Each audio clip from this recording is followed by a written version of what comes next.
Hello friends, welcome to Indian study पर आपका स्वागत है। दोस्तों, जैसा कि आप सभी लोग जानते हैं कि मैं डेली बेसिस पे आप लोगों को यूपी जेल वार्डर की तैयारी करवा रहा हूं, जिसमें 4 क्लासेस आपको डेली देखने को मिलती हैं। पहली क्लास होती है आपकी करंट अफेयर्स की, सुबह 5 बजे। यूपी जी के सुबह 11 बजे। दोपहर 3 बजे हिंदी की क्लास और रात 9 बजे रीजनिंग की क्लास। तो ये सारी क्लासेस आपको टाइम टू टाइम हम लोग प्रोवाइड करवा रहे हैं। उन सारी क्लासेस की पीडीएफ जो है वो टेलीग्राम चैनल पे प्रोवाइड करवा रहे हैं, और टेलीग्राम चैनल का लिंक जो है वो डिस्क्रिप्शन में दिया हुआ है। तो आप लोग जरूर से टेलीग्राम चैनल को ज्वाइन कर लीजिएगा। तो चलिए स्टार्ट करते हैं और देख लेते हैं पहला क्वेश्चन। कनक कुधर केदार बीज सुंदर सुरमणि बर, इस पंक्ति में किस अलंकार की योजना हुई है, यानी कि कौन सा अलंकार है इस पंक्ति में। तो आप सभी लोग जानते हैं यहाँ पर अनुप्रास अलंकार है, क्योंकि का वर्ण की जो आवृत्ति है वो बार बार आ रही है। जहां पर किसी भी वर्ण की आवृत्ति बार बार आती है वहां अनुप्रास अलंकार होता है। कवि प्रिया किस रीतिकालीन कवि की रचना है, जल्दी बताओ। कवि प्रिया जो है वो किस रीतिकालीन कवि की रचना है। तो आपका जो सही आंसर हो जाएगा वह हो जाएगा केशव दास। कवि प्रिया जो है वो किसकी रचना है, केशव दास की। यानी कि इस क्वेश्चंस का बच्चों कौन सा ऑप्शन, चौथा ऑप्शन जो हो जाएगा वो बिल्कुल करेक्ट हो जाएगा। ठीक है, चलिए नेक्स्ट क्वेश्चंस की तरफ चलें फिर। जातिवाचक संज्ञा शब्द है, कौन सा जातिवाचक संज्ञा शब्द है क्वेश्चन नंबर 53 में, जल्दी बताओ। जातिवाचक संज्ञा शब्द आपको बताना है। कामायनी, सुशील, बचपन। देखो, अगर हम बात करें जातिवाचक संज्ञा की, तो डॉक्टर जो है वो एक जातिवाचक संज्ञा है। अब जातिवाचक और व्यक्तिवाचक संज्ञा शब्द में आप लोग कैसे अंतर पहचानेंगे। जैसे मैंने लिख दिया नदी, और यहाँ पर लिख दिया मैंने यमुना। आप बोलोगे यमुना भी तो एक नदी है, लेकिन ये नदी का नाम है इसलिए ये व्यक्तिवाचक संज्ञा में आएगा। नदी जो है पूरी जाति है, यानी ये जातिवाचक संज्ञा में आएगा। तो समझ रहे। तो ये सारी चीजें आपको पता होना चाहिए। कौन सा काव्य संग्रह सूर्यकांत त्रिपाठी निराला का नहीं है, जल्दी बताओ। सूर्यकांत त्रिपाठी निराला का कौन सा काव्य संग्रह नहीं है। तो देखो, पल्लव जो है ये सूर्यकांत त्रिपाठी निराला का नहीं है। अच्छा, पल्लव किसका है आप लोग कमेंट बॉक्स में बताना। आज का क्वेश्चंस का आपका यही क्वेश्चन है आज का, कि पल्लव जो है वो किस कवि की रचना है, जरूर बताना, क्योंकि इंपॉर्टेंट है बहुत ज्यादा, इसलिए मैं आपसे पूछ रहा। निम्नलिखित में से कौन सा शब्द जो है वो संज्ञा है। संज्ञा शब्द आपको बताना है 55 में। क्रोध जो है वो एक संज्ञा शब्द है, दूसरा ऑप्शन। Question number 56। कौन सा शब्द जो है वो बहुवचन में प्रयुक्त होता है, जल्दी बताओ। कौन सा शब्द जो है वो बहुवचन के रूप में प्रयुक्त होता है हमेशा। देखो, प्राण शब्द हुआ, एक और मैं बता दे रहा हूं दर्शन शब्द। ये सभी जो शब्द है ना, ये हमेशा बहुवचन के रूप में प्रयुक्त होते हैं। किसमें, बहुवचन के रूप में प्रयुक्त होते हैं, यानी कि तीसरा ऑप्शन आपका बिल्कुल करेक्ट है। नेक्स्ट क्वेश्चन से आपको कि पट पीत मानहूं तड़ित रुचि सुचे नौमी जनक सुतांबर, इस पंक्ति में किस अलंकार की योजना हुई है। तो इस पंक्ति में कौन सा अलंकार है, यहाँ पर रूपक अलंकार है। कौन सा, सॉरी, उपमा अलंकार होगा यहाँ। जी हाँ दोस्तों, जनहु जानो मानो, ये मानहु शब्द आया ना, जनहु जानो मनहु मानो, अगर ऐसे शब्द आ जाते हैं ना वहां उपमा अलंकार होता है, समझ रहे। उपमा अलंकार होता है, यानी कि चौथा ऑप्शन बिल्कुल करेक्ट। मैं पहचानने की ट्रिक बता रहा हूँ, ये बहुत इंपॉर्टेंट ट्रिक है। जहां पर जनहु जानो मनहु मानो आदि शब्द आपको देखने को मिल जाए, वहां आप उपमा अलंकार लगा देना, आपका 100% सही लिख लेगा। ये मैं आपसे कह रहा हूँ। सा का उच्चारण स्थान बताओ। देखो, सा जो है वो एक ऊष्म व्यंजन है। सा हा, ये सारे ऊष्म व्यंजन होते हैं, और ऊष्म व्यंजन का जो उच्चारण स्थान होता है वो क्या होता है, तालु। हर हालांकि हर ऊष्म व्यंजन का नहीं होता। तालु जो है वो सा संजम वाले का क्या हो जाएगा, उच्चारण स्थान हो जाएगा। यानी कि पहला ऑप्शन आपका बिल्कुल करेक्ट है। नेक्स्ट क्वेश्चन, निम्नलिखित में से कौन सा ऊष्म व्यंजन नहीं है, जब जल्दी से बताओ। अभी हाल ही मैंने आपको बताया। देखो, जितने भी प्रकार के सा होते हैं वो सारे ऊष्म व्यंजन में आते हैं, और हा और जोड़ दो जो चार ऊष्म व्यंजन आ जाएंगे आपके साथ, लेकिन रा जो है वो ऊष्म व्यंजन नहीं है। चौथा ऑप्शन बिल्कुल करेक्ट। नेक्स्ट क्वेश्चन, किस वाक्य में वचन का सही प्रयोग हुआ है, क्वेश्चन नंबर 60, जल्दी बताओ। किस वाक्य में वचन का सही प्रयोग हुआ है। मेरे होश उड़ गए, यानी कि इस क्वेश्चन का चौथा ऑप्शन आपका बिल्कुल करेक्ट है। मेरी गलत है, मैं होश उड़ गलत है, हमारे होश गलत है। चौथा ही ऑप्शन करेक्ट है। अगर आप पढ़ के भी देख लोगे तो भी इस क्वेश्चन का लगा दोगे। महीप का सही संधि विच्छेद बता दो। महीप का सही संधि विच्छेद, तो मही प्लस ईप, ये महीप का सही संधि विच्छेद हो जाएगा। यानी कि इस क्वेश्चन का चौथा ऑप्शन बिल्कुल करेक्ट होगा। गगनचुंबी किस प्रकार का समास है? गगन को चूमने वाला, और जहां पर कारक चिन्ह यूज हो जाते हैं वहां एक ही समास होता है, तत्पुरुष समास। कई बार आपको बता चुका हूं। ईद का चांद होना, इस मुहावरे का सही अर्थ क्या है?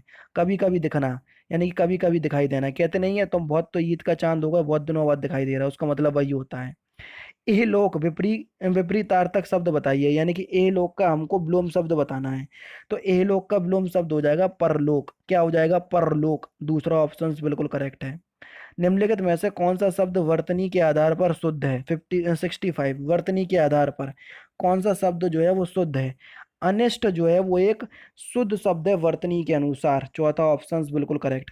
उत्पत्ति के आधार पर कौन सा शब्द भेद नहीं है? उत्पत्ति के आधार पर कौन सा शब्द भेद नहीं है? जल्दी बताओ, शब्द का भेद नहीं है उत्पत्ति के आधार पर।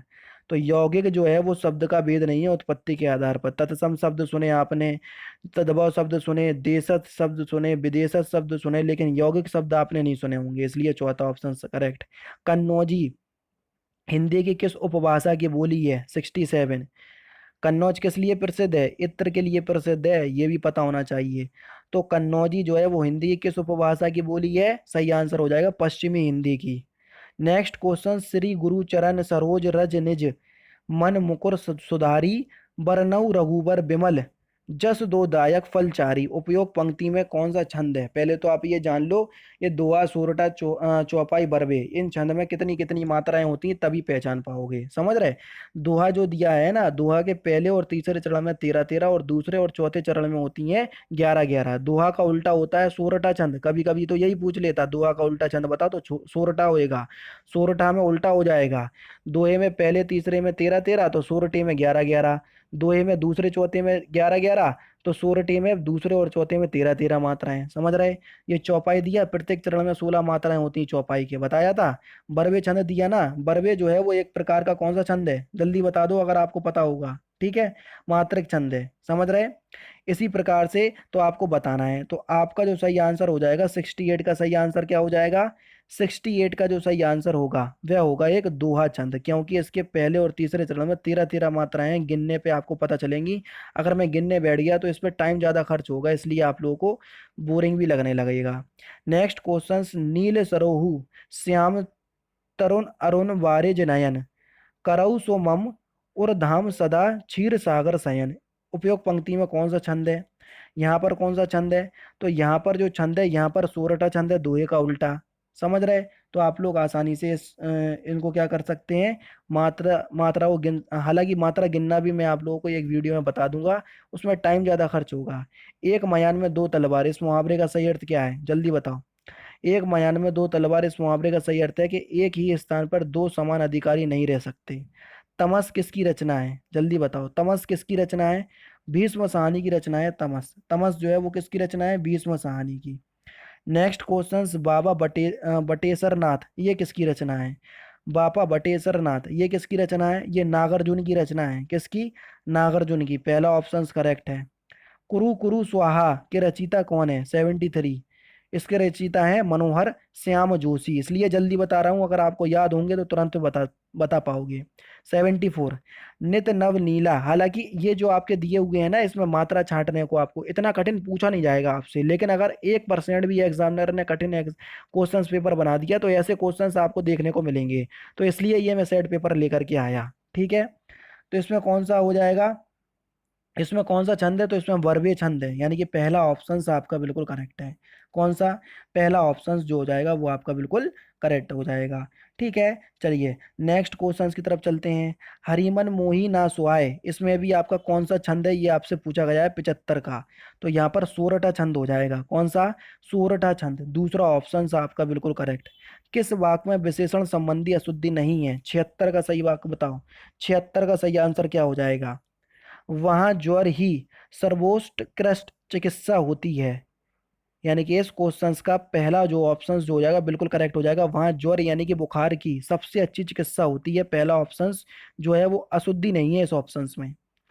चीफ की दावत किसकी कृति है? जल्दी बताओ, चीफ की दावत किसकी कृति है? ये भीष्म साहनी की कृति है। किसकी? भीष्म साहनी की। दूसरा ऑप्शन करेक्ट।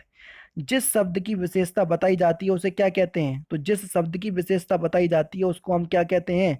विशेष कहते हैं, कल बताया था। तो पहला ऑप्शन करेक्ट। माथा ठनकना मुहावरे का सही अर्थ क्या है? माथा ठनकना मुहावरे का सही अर्थ हो जाएगा संदेह होना। चौथा ऑप्शन करेक्ट। गुरु के समीप रहने वाला, बताओ दूसरी बार हो रहा है या तीसरी चौथी बार हो रहा होगा? अंतेवासी कहते, पहला ऑप्शन करेक्ट। जिसके पास कुछ ना हो, वाक्य के लिए वाक्य वाक्यांशों के लिए एक शब्द बताओ। जिसके पास कुछ ना हो उसको बोलेंगे हम आकिंचन। जो सब कुछ जानता हो, वाक्यांशों के लिए एक शब्द, उसको बोलेंगे हम सर्वज्ञ। जिसका ज्ञान ज्ञानेंद्रियों द्वारा ना हो सके उसको क्या बोलेंगे हम? उसको बोलेंगे हम अगोचर। क्या बोलेंगे दोस्तों? अगोचर। जल्दी बताओ, जो बीत चुका है, 84, जो बीत चुका है उसको क्या बोलेंगे हम? अतीत। क्या बोलेंगे दोस्तों? अतीत। अंक का पर्यायवाची क्या है? जल्दी बताओ, अंक का पर्यायवाची शब्द। तो अंक का पर्यायवाची शब्द होगा संज्ञा। सिंपल है इसलिए थोड़ा स्पीड में चल रहा हूं, सिंपल नहीं होते तो थोड़ा रोक कर के चलता। अव्यस्त का पर्यायवाची, जल्दी बताओ। अव्यस्त का पर्यायवाची, तो अव्यस्त का पर्यायवाची क्या हो जाएगा बच्चों? आदि जो है वो अव्यस्त का पर्यायवाची होगा। और लास्ट क्वेश्चन, अरणय का पर्यायवाची क्या होगा? अरणय का पर्यायवाची क्या होगा? 87। अरणय, तो इसका पर्यायवाची होगा कानन। पहला ऑप्शन बिल्कुल करेक्ट। तो दोस्तों ये थे आपके 37 क्वेश्चंस जो कि आपके हिंदी में आने हैं यूपी जेल वार्डर के एग्जाम में। तो आप लोग का टेस्ट कैसा लगा तो जरूर से बताइएगा। और जो छंद वाली जो वीडियो है वो आने वाली है आपकी बहुत जल्दी। जितनी भी गिरामिकर वीडियो हैं हिंदी की, समाज की हुई, समाज की तो हालांकि अपलोडेड है लेकिन आप लोग री अपलोड चाहते हो जाएगी। समाज की हो गई, वर्णमाला की हो गई, कारक की हो गई, छंद की हो गई, अलंकार की हो गई, ठीक है, संधि संज्ञा सर्वनाम, इन सब की वीडियो आपको आने वाली है, बिल्कुल भी परेशान नहीं होइएगा।